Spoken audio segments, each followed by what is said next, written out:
Okay sir. గాజు glass అండి ఎందుకు చెప్తున్నామంటే మా ఇక్కడ ఉన్న వాళ్ళందరికీ కొనతల రామకృష్ణ గారు తెలుసు. నేను ఎక్కడో చెన్నై మద్రాసులో ఉండే తర్వాత మా నేటివ్ ప్లేస్ తాడేపల్లిగూడెం. నేను కొనతల రామకృష్ణ గారిని ప్రేమించడం అంటే నిజంగా చాలామంది ఆశ్చర్యపోతారు. ఎందుకంటే అంతటి మంచి మనిషి, ఎక్కడ కనపడినా చాలా చక్కగా మాట్లాడతారు, గౌరవం ఇస్తారు. ఆయన 9 ఓట్లతో గెలిచి పార్లమెంట్లో చరిత్ర సృష్టించి మనకు ఉన్నటువంటి 7 నియోజకవర్గాల్లో ఎంపీగా ఆయన ఉన్నప్పుడు 7 నియోజకవర్గాలు 7 నియోజకవర్గాల అభివృద్ధి వైపు తీసుకెళ్లారు. అలాగే మన రైల్వే స్టేషన్లో మేము అప్పుడు శ్రీయాంజనేయం షూటింగ్ వస్తుంటే అప్పుడు అడిగాం, మేము తునిలో దిగినప్పుడు అనకాపల్లిలో 1వ నెంబర్ ప్లాట్ఫాము ఆయన వల్లే జరిగిందండి. అది తర్వాత రోడ్డు విస్తరణ కానీ ఫ్లైఓవర్లు కానీ అన్నీ బాగా జరిగినాయి. 2004లో వారు గెలిచి ఎమ్మెల్యేగా అనకాపల్లి నుంచి మంత్రి అయ్యాక చాలా డెవలప్మెంట్లు చేశారు. ఈరోజు రోడ్డు విస్తరణలో ఏం చేశారు, కాంప్లెక్స్లు అయినాయి. మరి ఎంతో కొంత నిరుద్యోగ సమస్య కూడా తీరింది. ఇన్ని రకాలుగా ఉన్నటువంటి ఆ మంచి మనిషిని మనం గెలిపించుకుంటే మన శారదా నదికి వచ్చిన వరదలకి అప్పుడు ఆయన 2009 అనుకుంటా, 2009 2004లో వరదలు వచ్చింది. వదులుగా ఉన్నారు. ఇలాగా రకరకాలుగా మరి వారు ఎన్నో కార్యక్రమాల వైపు పేదవాడి కోసమే ఆలోచించారు. ఎప్పుడున్నా కూడా మేము అడిగేవాళ్ళం, సార్ చాలా పార్టీలు వస్తున్నాయి, మీరు మిమ్మల్ని అడుగుతున్నారు, మీరు వెళ్ళిపోవచ్చు కదా అంటే నాకు అలాంటి పదవి మీద ఆశ లేదు అన్నారు. ఒక నీతి నిజాయితీగా ఉన్నటువంటి పవన్ కళ్యాణ్ గారి వైపు ఎందుకు అడుగులు వేశారంటే ఈయనతోటి ఉంటే నేను కాదు మా అనకాపల్లి బాగుపడతాడు. అనకాపల్లి కోసం నేను ఎమ్మెల్యేగా నిలబడుతున్నాను. అనకాపల్లి అభివృద్ధి కోసం నేను పాటుపడాలి, మా ప్రజల్ని బాగా బ్రహ్మాండమైన స్థాయిలో చూడాలి, ఇక్కడ డెవలప్మెంట్ కావాలని చెప్పి నేను జనసేనలో జాయిన్ అయ్యాను. కాబట్టి మన రామకృష్ణ గారికి, అలాగే మా ఎంపీ గారు సీఎం రమేష్ గారు బీజేపీ అభ్యర్థి, ఉమ్మడి అభ్యర్థి, కాబట్టి ఇద్దరికీ అద్భుతమైన మెజార్టీని ఇచ్చి ఒకరిని పార్లమెంటుకి ఒకరిని అసెంబ్లీకి పంపించాలని చెప్పి మనస్ఫూర్తిగా అనకాపల్లి ప్రజలకి విజ్ఞప్తి చేస్తూ జై జనసేన, జై కూటమి. ఇష్టమా మీకు? ఒక ఇంటర్వ్యూలో చెప్పారు చేయమనండి. ఏముంది, ఇప్పుడు అనసూయ గారు వచ్చినా ఇంకొకళ్ళు వచ్చినా ఎవరు వచ్చినా కూడా సినిమా ఇండస్ట్రీలో అనసూయ గారు ఆమె నిబద్ధతగా మాట్లాడింది. ఏది, నేను పవన్ కళ్యాణ్ గారికి ప్రచారం చేస్తాను. పవన్ కళ్యాణ్ గారు ఒప్పుకునేది ఏముంది? ఇప్పుడు ఒక పెళ్లి జరుగుతుందండి, నేను ఇక్కడ తోరణాలు కడతాను, అవి కడతాను, వెళ్ళిపోవాలి తీసుకెళ్ళి మమ్మల్ని. మాకేమన్నా ఎవరైనా ఇలా ఒప్పుకో ఇలా తిరుగు అనకాపల్లి అన్నారా? మన పని మనం చేయాలి. సో స్వాగతిస్తాం. అనసూయ గారు వచ్చిన సినిమా ఇండస్ట్రీ మొత్తం ఏకపక్షపై ఉంటుంది. సినిమా ఇండస్ట్రీ మొత్తం ఓన్లీ జనసేన, టీడీపీ, బీజేపీ కూటమి వైపు ఉంది. మా అగ్రనాయకులందరూ 3 పార్టీల్లో ఉన్నారు. 3 పార్టీలు కలవటం, 3 జెండాలు కలవటం రాష్ట్రానికి ఒక శుభం, రాష్ట్రానికి ఒక అద్భుతమైన ప్రయోజనాలు ఇచ్చే పార్టీ. మా బాలయ్య గారు ఉన్నారు. ఇప్పుడు మన వాళ్ళందరూ కలిసిపోయారు అన్నారు. ఆయన హ్యాట్రిక్ మళ్ళీ హిందూపూర్ నుంచి. సో బ్రహ్మాండంగా ఉంది ఎక్కడ చూసినా. నేను ఇచ్చిన సర్వే 136 అన్నారు, పీకే సర్వే 141 ఇచ్చాడు.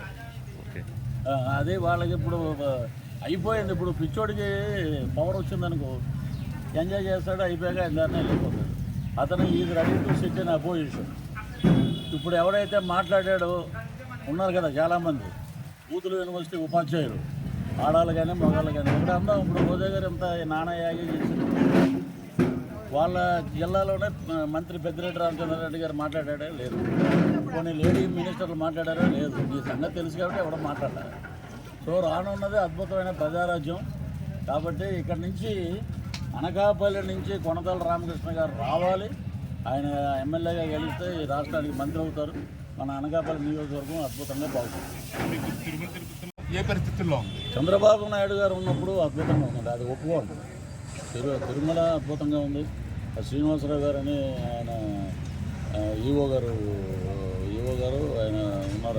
ఆయన చాలా అద్భుతంగా భక్తిగా ఉండేవారు. అంతకుముందు మనకి కనుమూరి బాజిరాజు గారు ఉండేవారు. ఇతను వచ్చినప్పటి నుంచి ఇక దాచుకోవడమే కదా మొత్తం. ఎక్కడ ఏమున్నాయో దోచుకోవడం, నెయ్యిలు ఈ లడ్లు, జీడిపప్పులు, పువ్వులు, కాంట్రాక్టులు. ఎవరైనా బోర్డు మెంబర్ అవ్వాలంటే బీహార్ జైలుకి వెళ్ళి వచ్చేస్తే బోర్డు మెంబర్. విజయసాయిరెడ్డి అల్లుడు ఉన్నాడు కదా, శరత్ చంద్రారెడ్డి, బీహార్ జైల్లో బెయిల్ ఇచ్చారు, బయటకు వచ్చాక బోర్డు మెంబర్ టీటీడీ. అంటే ఒక ఫండమెంటల్ పెట్టారు ఈ గవర్నమెంట్లో. జైలుకి వెళ్ళి వచ్చేస్తే బోర్డు మెంబర్ ఇస్తారు. చూడండి ఎవరైనా ఉంటే మనం అలాగా ఇలాంటి పరిపాలన తిరుమలలో ఎక్కడ చూసినా కూడా చీ అంటున్నారు, తూ అంటున్నారు. అసలు మొత్తానికి నా దగ్గర ఇప్పుడు లోకేష్ బాబు గారు రెడ్ డైరీ అన్నారు, కరెక్ట్గా టైంకి తెచ్చావమ్మా ఎదురుకుండా. నా దగ్గర ఒక డైరీ ఉంది. ఆ డైరీలో శ్రీకాకుళం నుంచి శ్రీకాళహస్తి వరకు మేము అప్పుడు ప్రచారం చేసినప్పుడు ఎవడెవడు ఏమేమి చేశాడు, ఏంటి తిరుమలలో ఏం జరిగినాయి అవన్నీ ఒక పెద్ద కట్టే ఉంది నా దగ్గర. అవన్నీ ప్రచారంలో వాడతాం. వైసీపీ ప్రభుత్వంలో ఏంటండి? వ్యత్యాసం ఏమీ లేదు. వీళ్ళకి డబ్బు, పదవి, అధికార దాహం ఇవన్నీ ఉన్నాయి. వీళ్ళు పవన్ కళ్యాణ్ గారు నేను చెప్పినట్టు వినాలని ఈయన అంటాడు. ఆయన చెప్పినట్టు వినాలని అంటే రాయలసీమ మూత మోగిస్తాడు. అక్కడ గదిలో పెట్టి 4 బాధినా కూడా ఎవరికి తెలియదు. నువ్వేవో ఇక్కడి నుంచి బ్రహ్మాండంగా కిర్లంపూడి నుంచి అక్కడ వరకు ర్యాలీలో వెళ్దాం అనుకుంటే ఇన్సూరెన్స్ రిపోర్ట్ ఏంటి, ప్రజలందరూ కలిసి ఈస్ట్ వెస్ట్ గోదావరి చెప్పులతో కొడతారు స్వాగతం, కోడిగుడ్లతోటి స్వాగతం అనగానే ఇవన్నీ క్యాన్సిల్ చేసుకుని ప్రజల యొక్క ట్రాఫిక్ ఇవన్నీ దృష్టిలో పెట్టుకుని మేము మానేసా ఉన్నారు. అక్కడే అర్థమైపోయింది ఏంటనేది. గొంతు ఏంటంటే ఓన్లీ పవన్ కళ్యాణ్ మీద లేస్తుంది మీది. ఇచ్చి అంటున్నారండి ఆంధ్ర రాష్ట్రంలో. కాపులని చెప్పుకోకూడదు. కులపిచ్చి వీళ్ళ ద్వారానే మొదలైంది. ముందు కులాన్ని మెయిన్ చేసి ఒక లీడర్స్ లాగా అప్పుడెప్పుడో మా చిన్నప్పుడు మా తాడేపల్లిగూడెం పక్కన పత్తిపాడు యువతలో ఒక రౌడీ ఉండేవాడు. ఆడ 2 కాళ్ళు పోయినాడు. ఆడ ఒక చోట కూర్చొని ఎవడైనా అటు వెళ్తే అనేవాడు. అంటే ఎవరిని మా టేపై వెళ్ళబాకండ్రా అనేవారు అన్నమాట. అలాగే వీళ్ళు ఏంటంటే దగ్గరికి వెళ్ళి చూసాక ఇటు 2 కాళ్ళు లేవు కదరా అని ఉన్న తర్వాత అలాంటి వాడు ఇతను కాపు అని చెప్పి ఉద్యమం అని చెప్పి ఏం చేశారు మీరు కాపులకి? మేము అడుగుతున్నాం, ఈ జనరేషన్ అడుగుతున్నాం. ఏమీ చేయలేదు మీరు.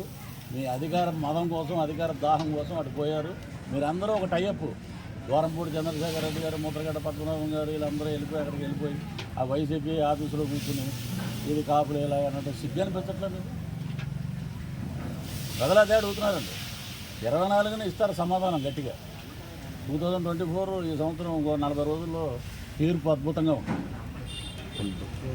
వైసీపీలోకి వెళ్తే వాళ్ళ పరిస్థితి ఏముండదు అక్కడ. ఇప్పుడు ఎక్కడన్నా శుభ్రంగా గ్లాసులో హాయిగా టీ తాగుతుంది, అక్కడికి వెళ్తే గెంజి తాగటమే. ఏముండదు, ఎవడో పట్టించుకోరు. ఒకటే అసంతృప్తులు ఉన్న వాళ్ళందరికీ సరే కష్టపడి పనిచేశారు. నేను కొత్తగా 2020 నుంచి సింపథైజర్గా ఉన్నాను. మొన్న మధ్య కండువా కప్పుకున్నాను. కష్టం అనేది ప్రతి ఒక్కరు సీట్ ఆశించిన వాళ్ళకి సీట్ రాకపోతే బాధ ఉంటుంది. అది ఎవరైనా మనం దాన్ని ఒప్పుకోవాలి.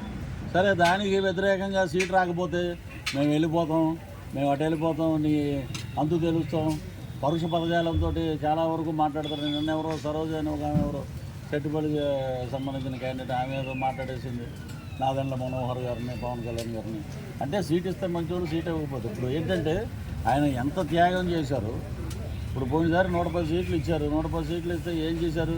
ఆ కాపులు ఇవ్వాలన్నారు. అక్కడ చూపించారు.